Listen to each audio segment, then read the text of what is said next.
Alors l'histoire du film, c'est un jeune Auvergnat qui décide de faire la dernière fois l'ascension de son massif préféré. Et malgré qu'il connaisse très bien ce volcan, il lui réserve encore quelques surprises. Des massifs uniques et diversifiés sur une toute petite zone géographique. Moi, je suis un passionné de montagne. Et on s'est dit, allez, on se lance dedans. Et finalement, au fur et à mesure des années, avec le mojo, en lâchant rien du tout, on a fini par pouvoir raconter cette histoire. On a réussi à faire ces images-là, où l'aigle a bien voulu voler. Salut, c'est Justin. On va parler du docu-fiction Sancy, la dernière ascension. Vous avez certainement vu un aigle royal survoler nos beaux volcans avec une GoPro sur le dos. Mais vous fumez, monsieur? Et ça, c'est l'intro du film. Et on va parler de quelques anecdotes tout de suite avec Nino.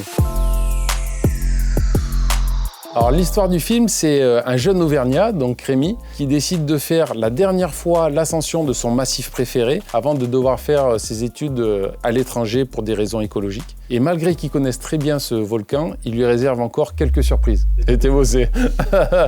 Pour moi, le Sancy, c'est une zone géographique unique. Depuis l'âge de mes 10 ans, j'y vais tous les week-ends, plusieurs fois par semaine, particulièrement en hiver. J'aime beaucoup cet endroit parce qu'il est donc volcanique, des massifs uniques et diversifiés sur une toute petite zone géographique, avec un horizon extraordinaire, et c'est à échelle humaine. C'est ça aussi qui est important. L'ascension du Sancy, c'est pas l'ascension de l'Everest. Il faut pas chercher à être le meilleur, faut chercher à être meilleur qu'hier. Mais c'est une ascension à échelle humaine pour moi. Et on se sent en famille, en fait.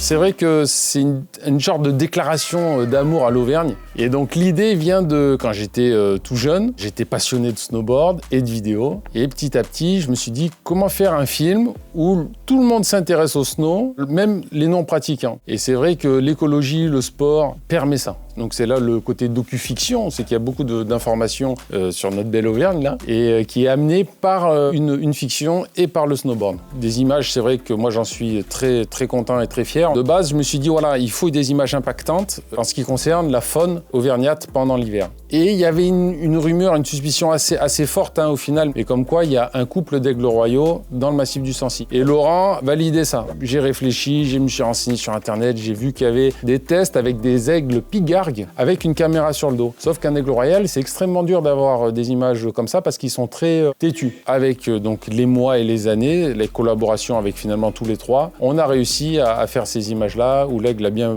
voulu voler. Il fallait lui mettre un harnais sur mesure. Ensuite, les aigles royaux ne volent pas quand ils volent. Quand on les sort de leur territoire, ils sont attaqués par tous les autres rapaces. C'est ce qui nous est arrivé. On a perdu l'aigle, il a fallu le retrouver avec le GPS. Donc du coup, il y avait plein de paramètres à prendre en compte. Après, moi, je vous conseille de regarder le film et de le recevoir à votre propre manière. On a tous notre chemin et notre évolution et on reçoit les choses différemment. Donc, il faut vraiment voir le film. C'est vrai que je pense que le Sancy n'a jamais été autant vu à travers les yeux de Tsar. Malheureusement, je pense que ces images sont rares aujourd'hui et vont très prochainement déjà être un témoignage du passé.